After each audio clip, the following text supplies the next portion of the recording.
introduction. I am State Representative Yvonne Holley, and my district is District 38 in Raleigh, North Carolina. I don't even get out of the city limits, Raleigh, so big now. It's got like 1 million people in Wake County. Holly from Raleigh. Holly from Raleigh. I'd like to say that as I travel across the state, never have I seen a breakfast or such a warm room. Most of the time these events are pretty formal, and it's so great to see everybody come out this morning. Everybody bring a different item for breakfast. There's a potluck, and just the warmth and the friendliness in this room means a lot to me, because it makes me feel at home, and North Carolinians make us feel at home. I'd like to let you know a little bit about my background before I get into some of the issues, and I understand that there's some questions that people have that they'd like for me to explain some things. I am actually a Raleigh and North Carolina native. I'm a graduate of Inlow High School in Raleigh, and I'm a graduate of Howard University in Washington, D.C. As I was growing up, I was the beneficiary and came in up on the tail end, because I'm not going to tell you how old I am, but on the tail end of the Civil Rights Movement, where I was the beneficiary of a lot of the civil rights efforts. And in fact, I was one of the first ones to integrate the schools. I was the first African-American cheerleader in a predominantly white school in the state of North Carolina. So I was on the forefront of a lot of things. Now, that wasn't a lot of fun, you know, it was a struggle, but by the time I graduated, my class and my school had come around, and we were a cohesive group of people that learned about each other, and we became family. And to this day, I have very good relationships with a lot of my classmates and a lot of really good friends that I've known along the way. A lot of the things that I learned then are things that I use now in the General Assembly. And that is, most of the time, people don't understand because they don't know you, or they've never met somebody like you. So you have to do it one-on-one, and you have to be personable. And it's about looking people in the eye. It's about acknowledging people and being friendly. I happen to be one of those friendly persons. I can get a conversation out of the wall. So it helps if you're like that as well. So I've been able to work across the aisle, even in the General Assembly, and to have accomplished some things in that supermajority. As I was growing up, my parents I grew up in a very unique community. It was a middle-class African-American community. I was across the street from the first African-American mayor, Clarence Lightner. I lived next door to our former chair, the county commissioner, Harold Webb, who passed away last year. My father was J.D. Lewis, and he used to be on WRL TV for 40 years with a couple of TV shows, and he proceeded Jesse Helms in doing the editorials for the WRAL. So they went from Jesse Helms to J.D. Lewis, okay? So which was a big thing. But what he did was he provoked thought, and he talked to people. He didn't talk at people, he talked to people. That's why I don't come up here and give these formal speeches like a lot of other people do. You know, I come to talk with you. I come to listen to you. I come to be a part of you. My background is I'm a retired state employee. I don't have $1 million. I live off that pension. that little retirement plan that the state gives us, that I too want to increase the COLA and the so I understand how you feel. I don't have the kind of funds that some of the other candidates have. I can't write myself these big checks. So my campaign is grassroots. But the people who are donating to my campaign are people who, like you, who many times it's the first time they've ever donated to a campaign. And this has been wonderful, you know, and they are contributing and they're investing, and they're making an investment in me as a candidate, because they want to see some of the things that we can do together. Now, my district is probably the most diverse district in Raleigh, and I have worked with poor people, very poor people. Right, currently we have 5,000 school-aged children living in hotels. Yes, in hotels. But I understand y'all have them here in trailers. Yes. You have them in tents in some communities, and some camps. And these are parents, but when the ones in the hotels are the ones who can pay hotel. But there's not housing available. So housing is one of the issues that I'm really pushing, both urban and rural, and trying to figure out and bring North Carolinians together to do something about it, because it is getting to be a crisis. Someone was telling me the other day about a company that wanted to come to one of the counties in North Carolina, and they wanted to bring 2,000 jobs, and they found out there was only 16 units of housing available in the county. Well, you can't bring 2,000 people to a county if you have no place for them to live. So we have to be a little bit more proactive, about what we do. One of my biggest successes in the General Assembly has been food deserts. One of the things that happened as soon as I got in office was my community lost a couple of major grocery stores. And a food desert is a community that doesn't have access to nutrient-rich foods. Well, I was able to work across the aisle, and I was able to get funding in the budget to start a corner store initiative. So you can't get a big grocery store, but let's see if we can get that store on the corner to get some nutrient-rich foods in it. What can we do to help them? Now, it's still a pilot program, it's still early on, and the first places that they've managed to put them in have been in some of the communities that were hit by some of the hurricanes, who lost grocery stores. So it's already a benefit, but I want to tell you it's not in this budget. It's not in the new budget. So they underfunded it to begin with, and now the money's gone. But I'm fighting to try to keep it back in there and to get it back in there. What I found out, I was coming in and I was talking about economic development, I want to talk about education, I want to talk about all these wonderful things, and my community said, back up. We need basics, we need food, we need housing. We just want to be respected as viable parts of this community. So my campaign has taken a bit of a turn. I represent all of those people.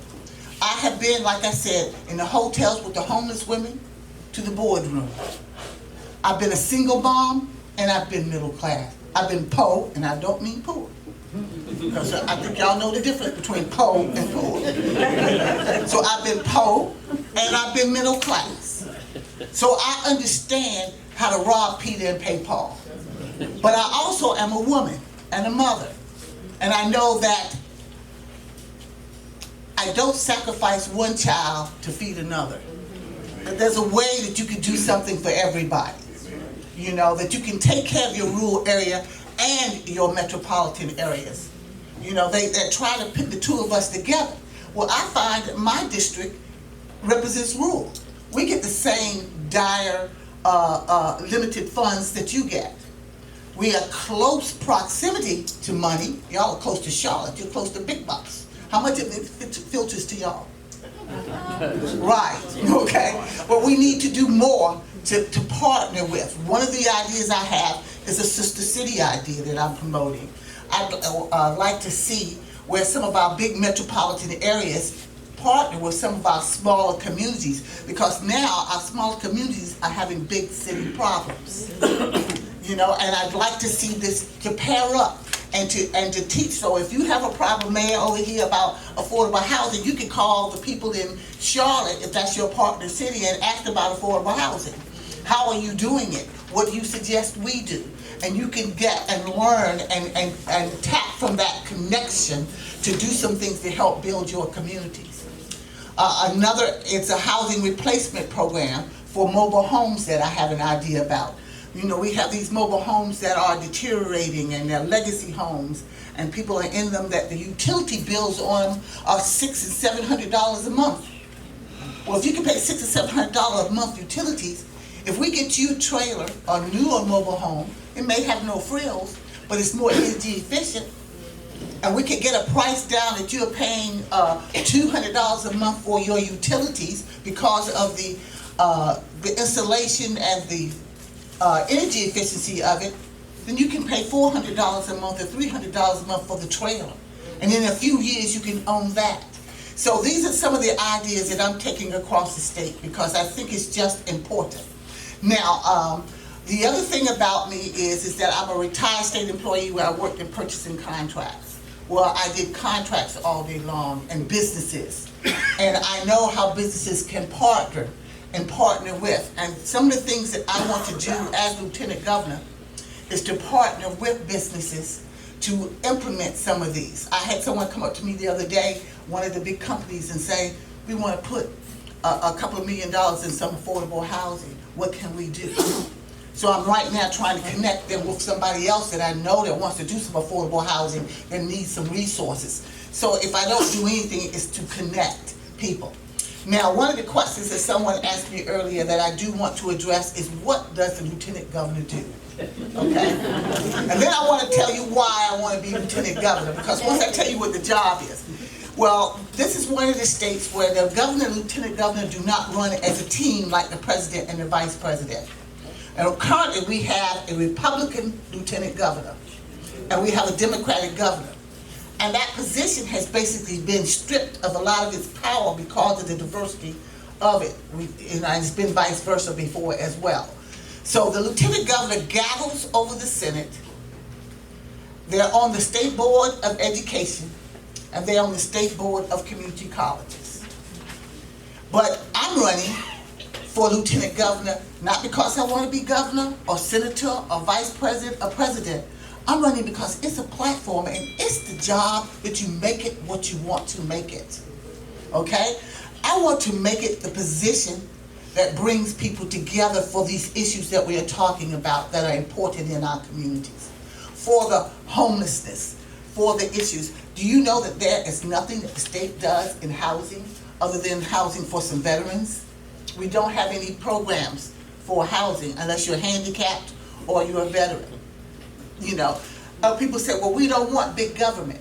I'm not trying to do big government. I'm trying to do efficient government. I'm trying to have government encourage and work together with private industry to make our community strong for all of our citizens. Because the weakest link, if you got a chain and there's a link about to break, you could lose the whole basket that's hanging on the end. So we need to stick together to do these things. So I want to run for lieutenant governor because of some of those issues. And I want to be an unofficial anti-poverty czar. Okay?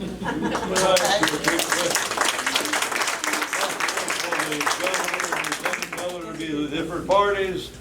Well, they are now.